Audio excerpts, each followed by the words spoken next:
This is Tim. And this is Brandon. And this is Deconstructing Comics.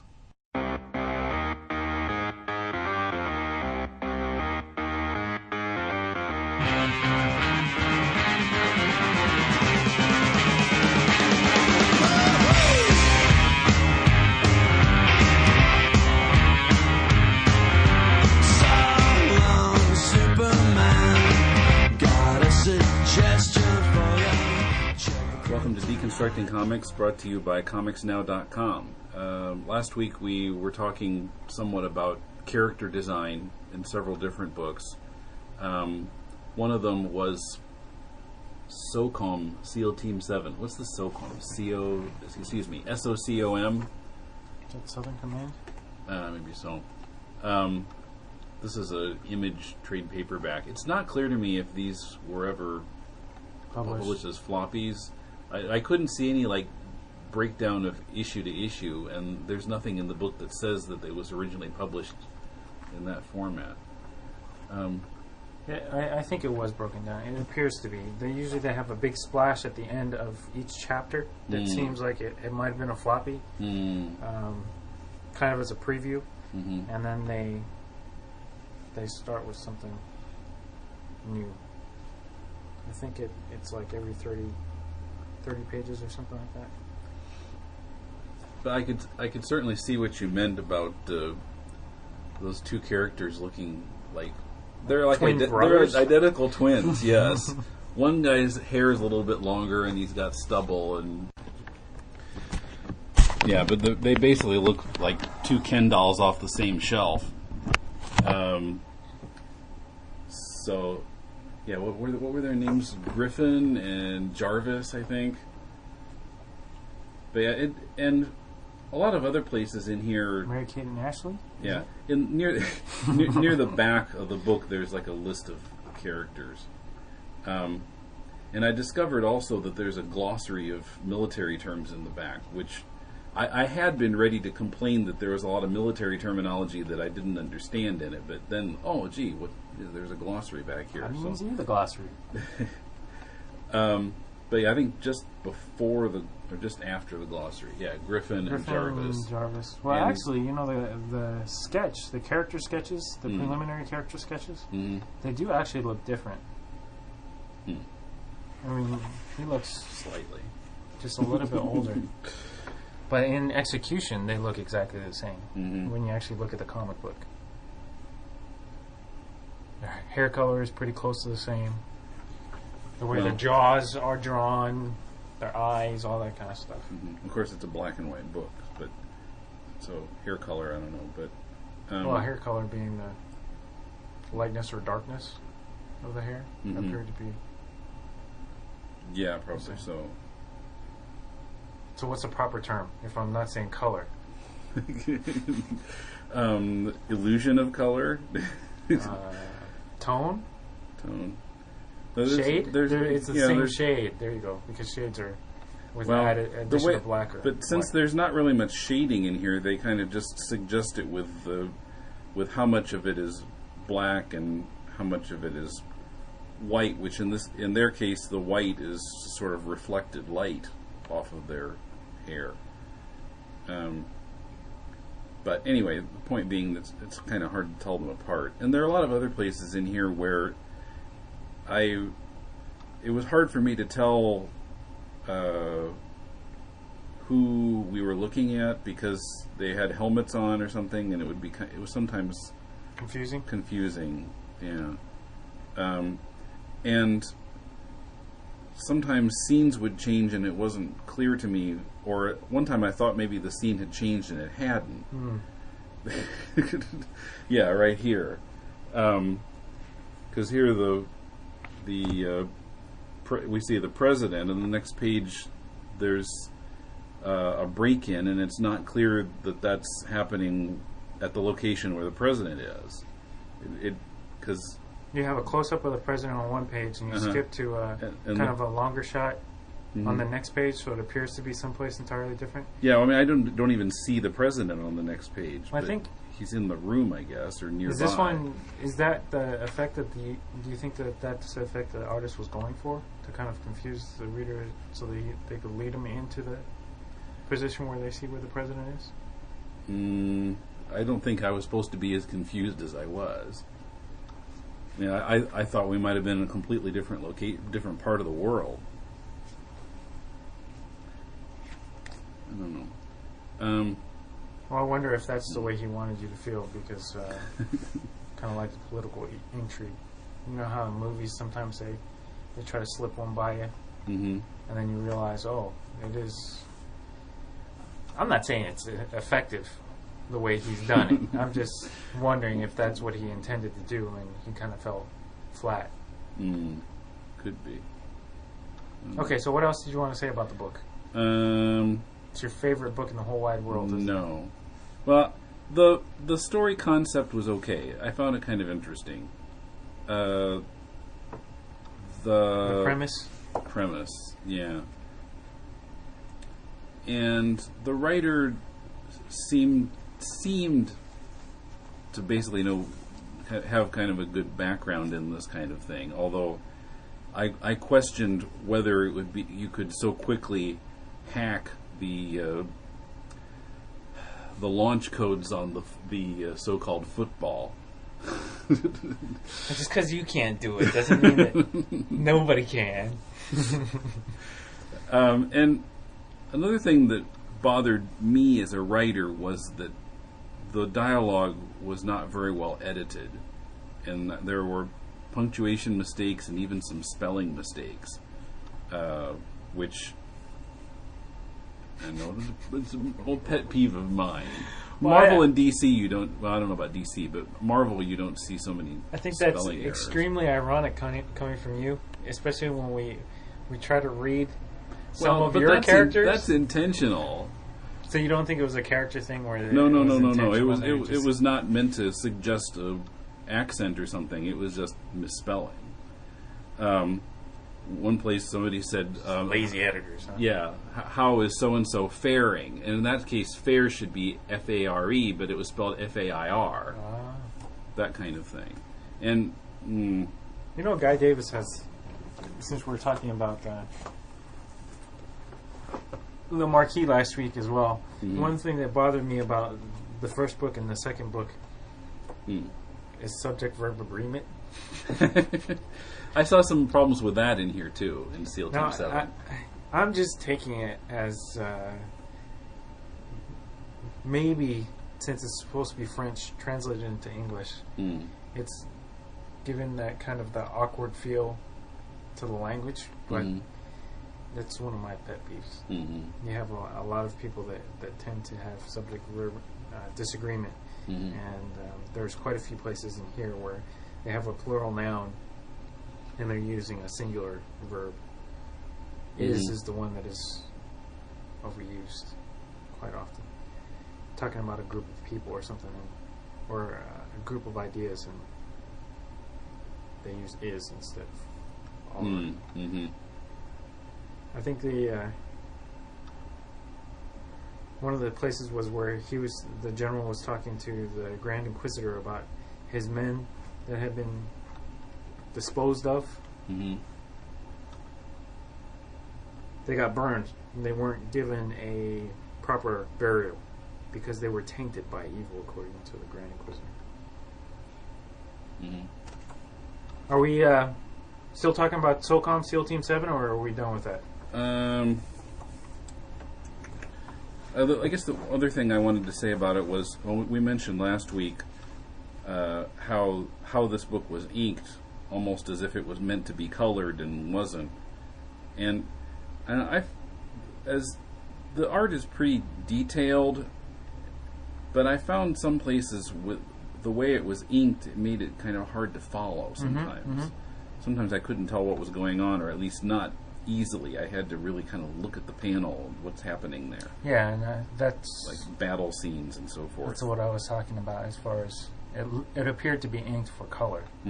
Because with color, you'll be able to separate the foreground from the background. if you're not using color, then you need to do it in the inks.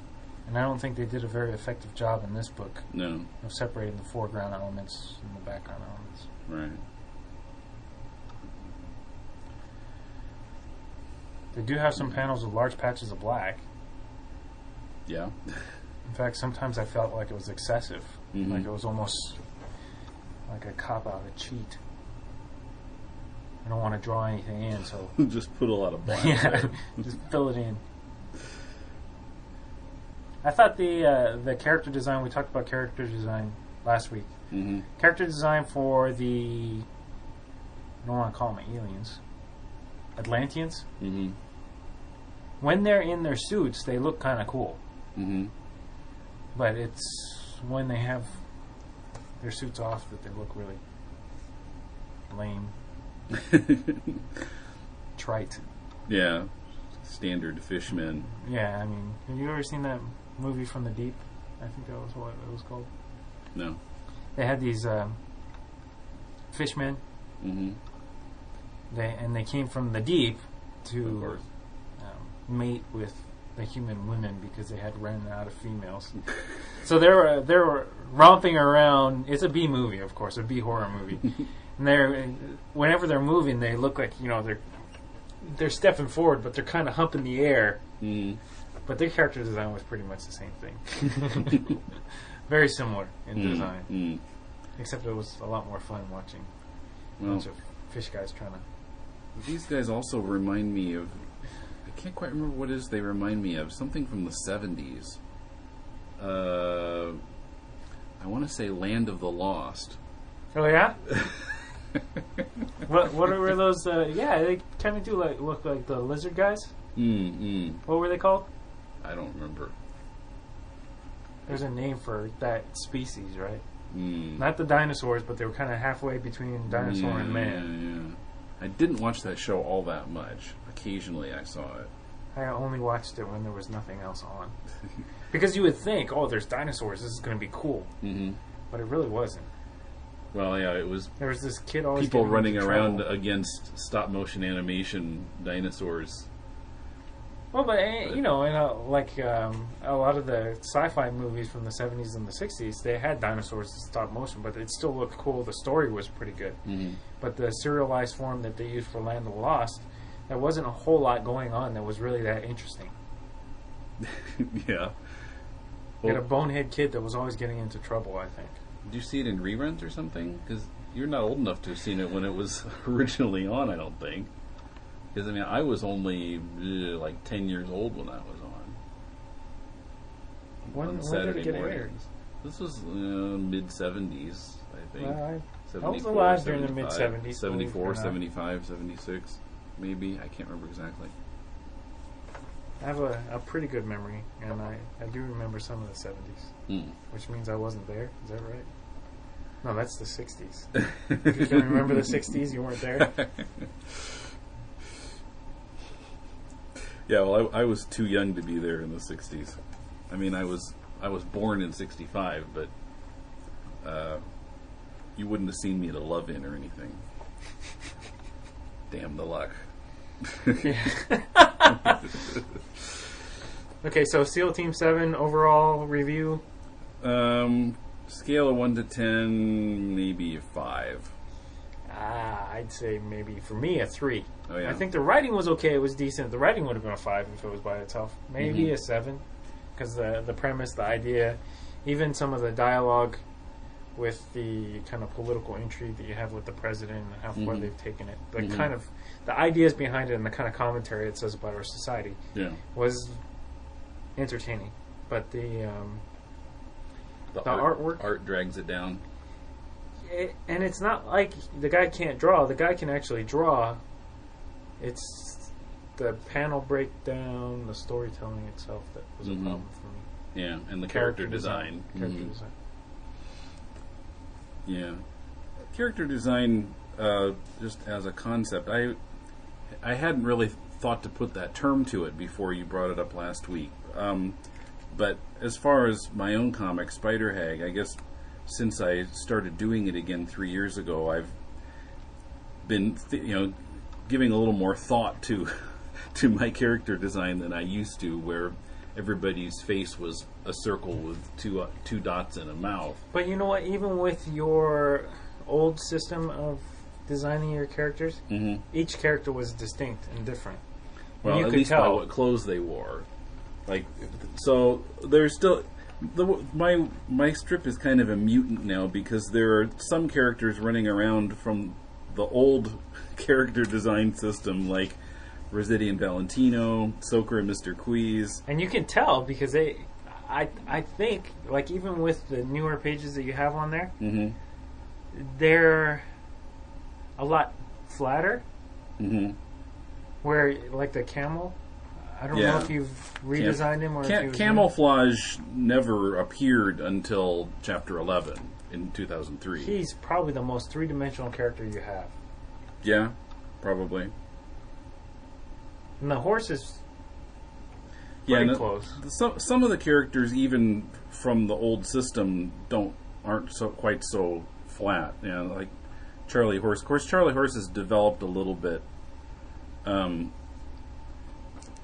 since I first started drawing him in here.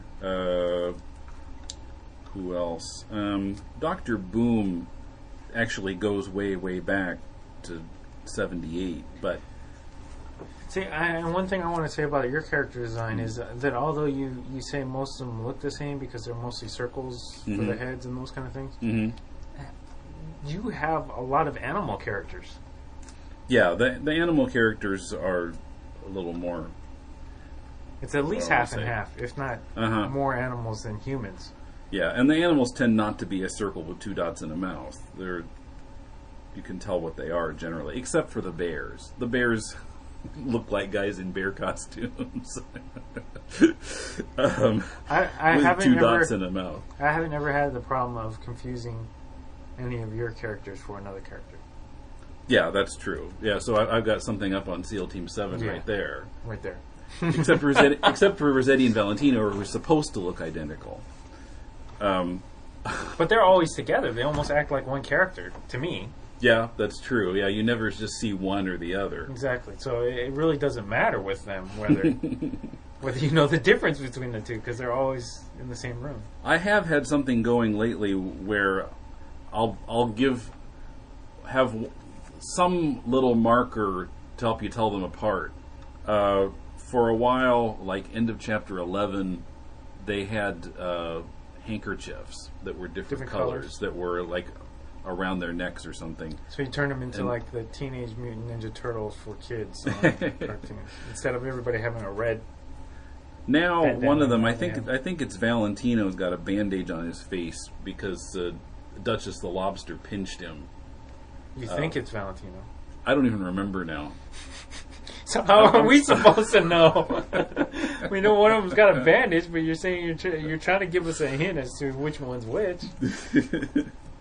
Well, if you look at the dialogue,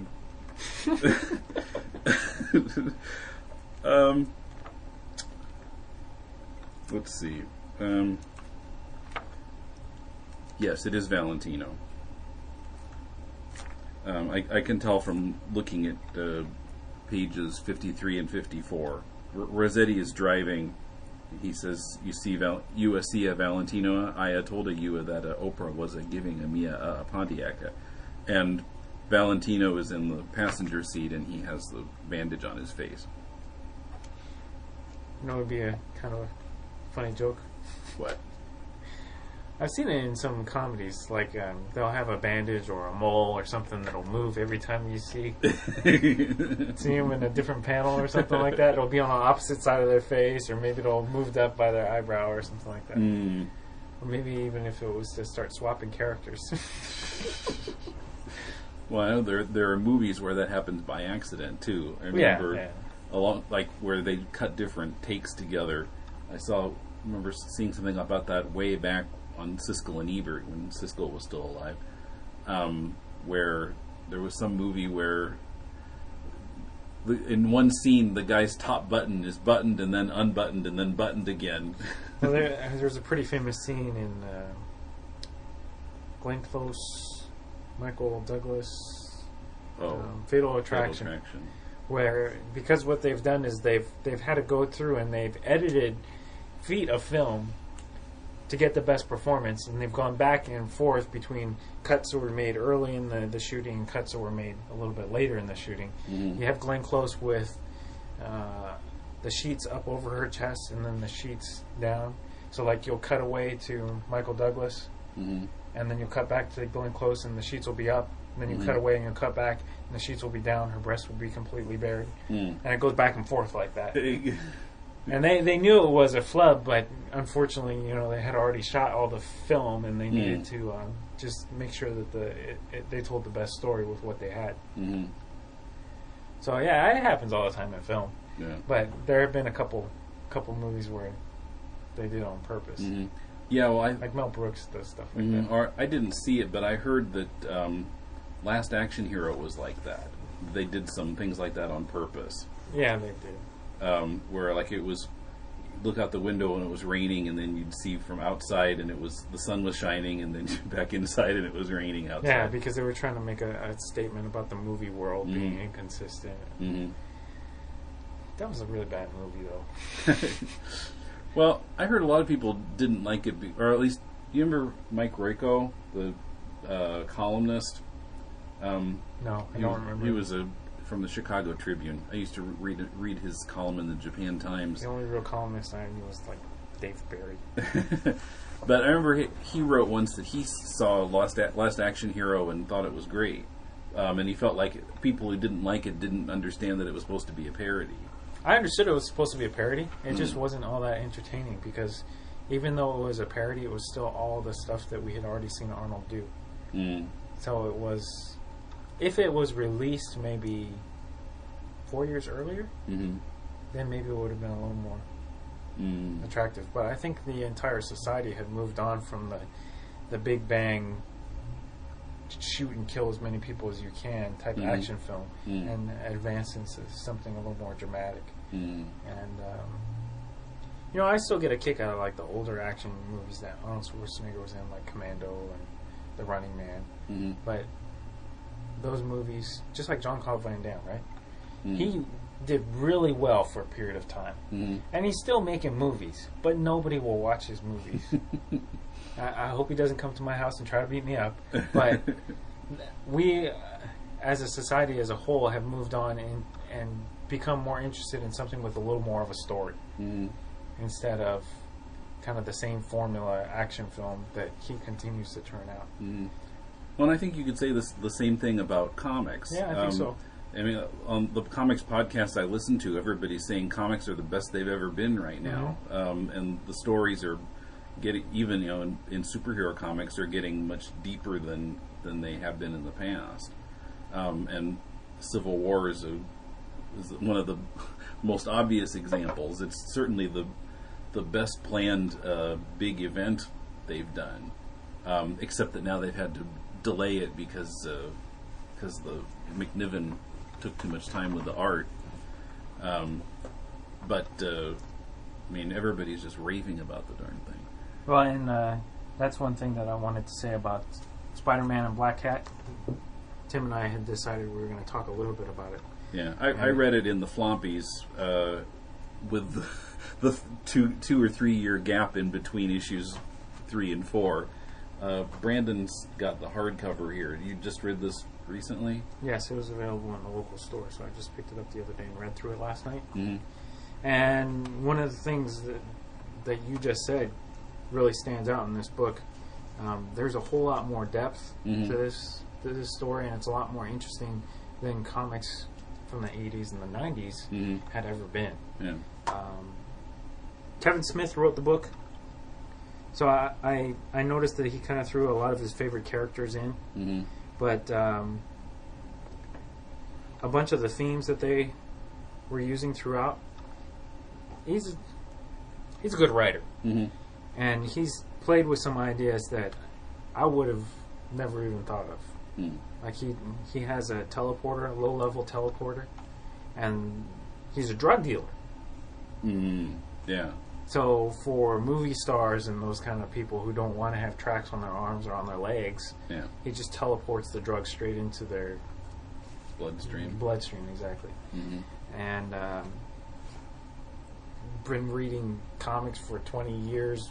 First comics I read, X-Men 212, 211, 213, where there was, the greatest teleporter in the Marvel Universe, I think, Nightcrawler. Never would have occurred to me that somebody would have been teleporting drugs into somebody else's bloodstream. So he makes the bad guy a different kind of character. He's not the greatest mutant around, but he's learned how to use his abilities. Doesn't have a costume. No. He uses his abilities in a very sinister way. And then this whole story with the Black Cat identifying with the bad guy's little brother. Not something that you would have expected in the 80s or the 90s from comic books. Talking about rape and domination and those kind of things. Very deep. The thing that bugged me about that story was the last half, so much of it was flashback.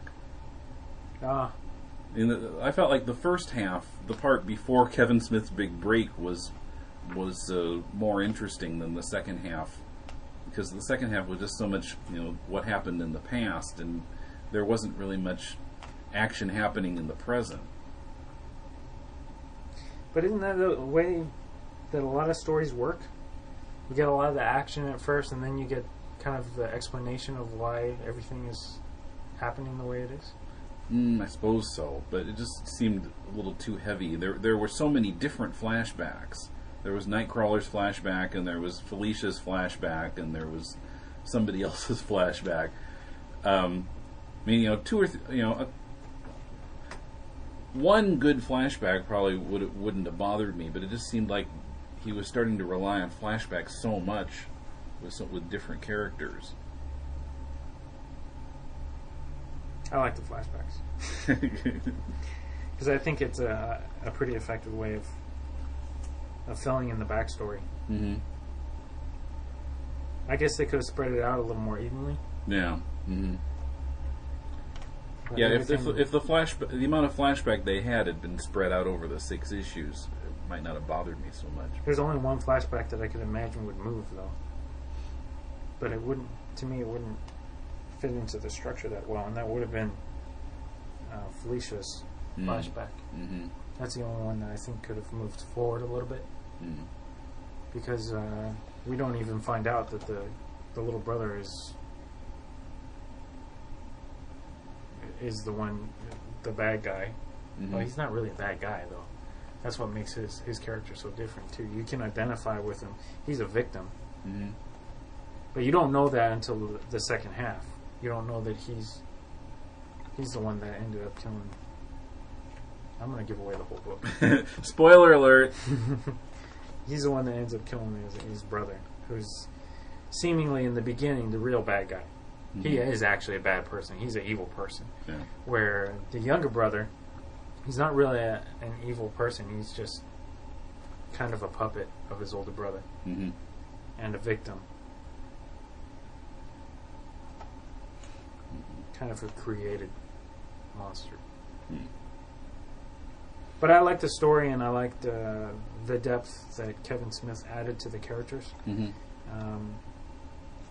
I feel like he's very good at taking a character and changing your understanding of that character, and giving you a really good idea of where they came from and why they do certain things, and making them more real to me, more realistic, because they have motives and feelings, and everything is a lot more identifiable or relatable to a regular person, instead of just being bit by a radioactive spider and wanting to avenge crime because there was a bad guy that shot your uncle. It's all very personal, I think. So anyways, that was the Spider-Man and the Black Cat. I think the writing was excellent, and the artwork is drop dead gorgeous. Terry Dodson. Mm-hmm. Draws an amazing black cat. Okay, so that was Spider-Man and Black Cat. Yeah. Anything else we needed to talk about today? We're going to talk any more about Marquis? I guess I could have a couple things since you had said some things last week about it. Mm-hmm. I finished reading it all last night, and I really liked the diversions that he put in front of the Marquis instead of giving the Marquis a very simple, straight storyline saying that his task, he's kind of the best there is out there. So his task was a little bit too simple at the ending of the first book, which I would agree with Guy Davis. This book really does add a lot more character, not to the Marquis himself, but to the devils that he's chasing. And I really enjoyed that because there was quite a few of the devils that or the demons that you're watching and you're thinking that it's an interesting twist on the characters that he would be chasing. Yeah, to have the one be kind of like a taunting little kid. Yeah. And so forth. And he didn't do anything with the faces and the butt faces or whatever, but he did one with another body part. But it was a very good book. It was a good read. I liked the storyline with the Hell's Courtesan and how he was actually kind of merciful to her. Yeah, it increased the difficulty of the challenge, which makes the hero, here the Marquis, a little greater, I think. It makes him a better hero, even though that conflict is still there.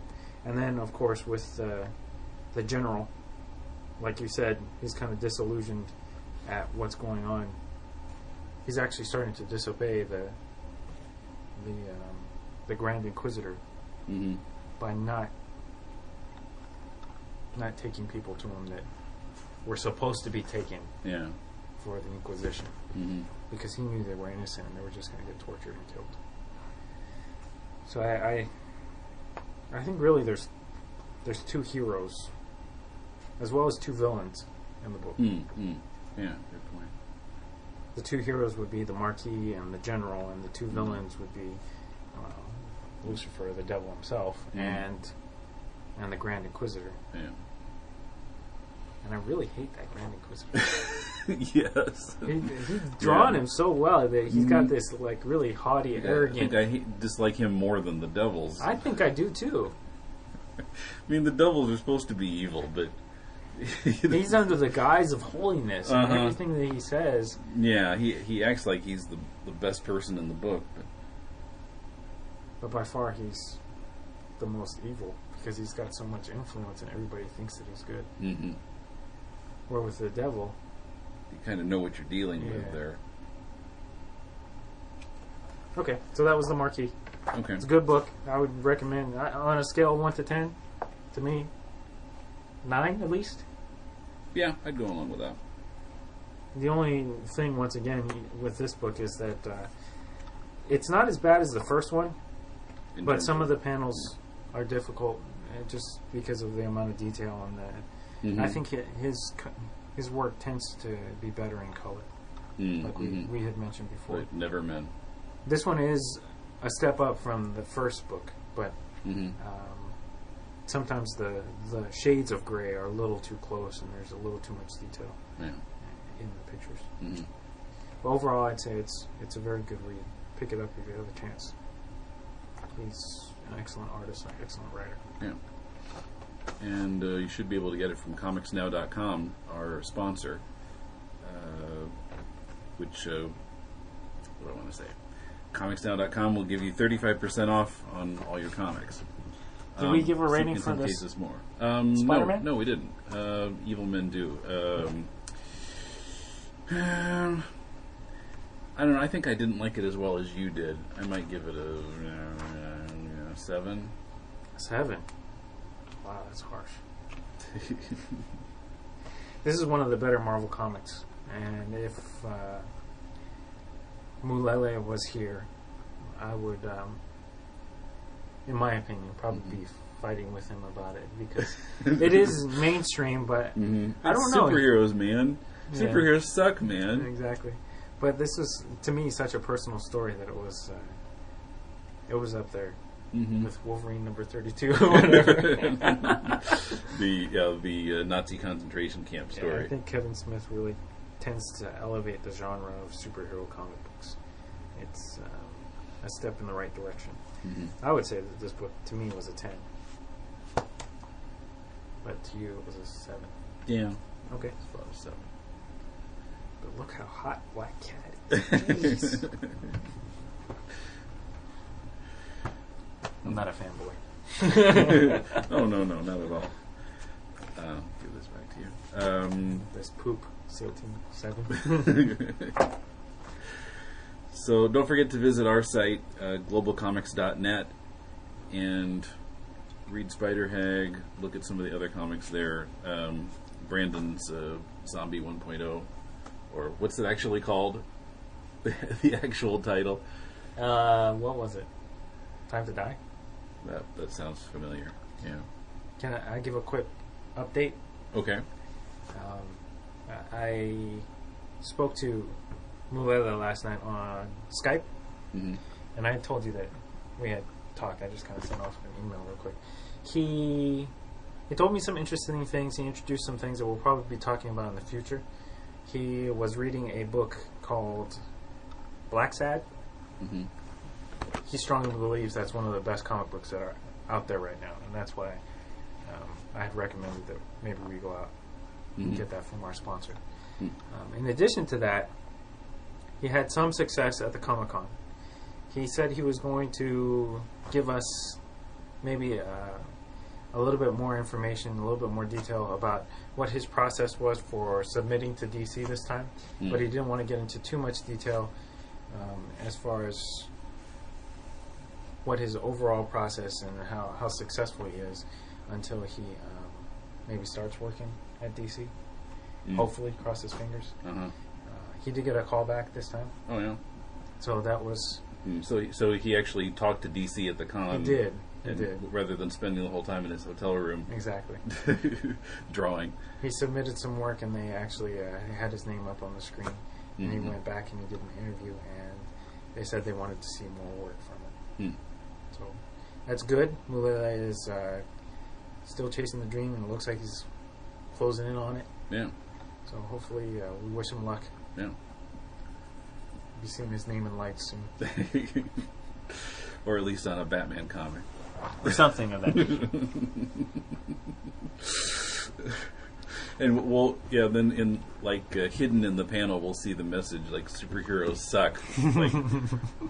Written in graffiti on a wall behind Batman. This is a money grab. Any final words? I was saying visit globalcomics.net, and you can listen to all our past podcasts there. And be sure to put a pin in our Frapper map. Please. Please. Let us know somebody out there is listening to us. And any comments or questions, write to us at podcast@globalcomics.net. I have no idea what we're going to be talking about next week. How about comic books? Okay, yeah. But more specifically, were you going to give me DMZ to read? Or yeah, that's for you to read. Okay. Didn't I already hand it to you? I think it's over there by you. Isn't it? No, I think I already handed it to you. It's in your stack. Oh, yeah, there it is. DMZ, a Vertigo book. Brian Wood and Riccardo Bercielli. So Brandon's read this, I'll read this, and we can talk about this next time.